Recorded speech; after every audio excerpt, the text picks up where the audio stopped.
heilige wat op 13 Februarie herdenk word in die kerk, is Sint Catharina de Ricci, 'n meisie vanuit die Renaissance tydperk wat in Firenze of Florence, soos ons dit ken, gebore is.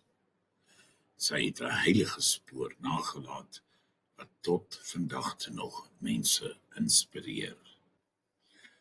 Sy is gebore as Alessandra Lucrezia Romola de Ricci, maar het haar ma vroeg verloor en is toe deur haar familie grootgemaak.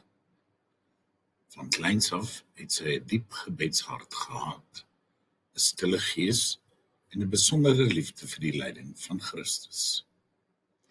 Op 13 jaar oud het sy ingetree by die Dominikaanse klooster van San Vincenzo in Prato.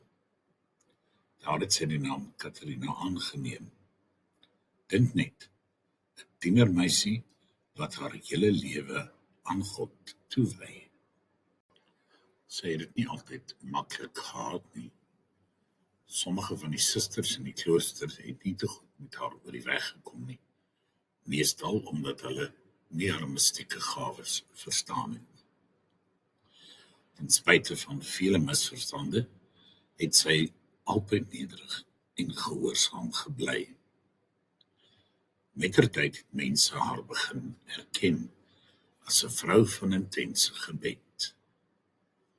Sy het visioene gehad, ekstases beleef en selfs die stigmata, die wonde van Christus self. Haar lewe was 'n kombinasie van gebed, diensbaarheid en 'n ongelooflike eenheid met Jesus.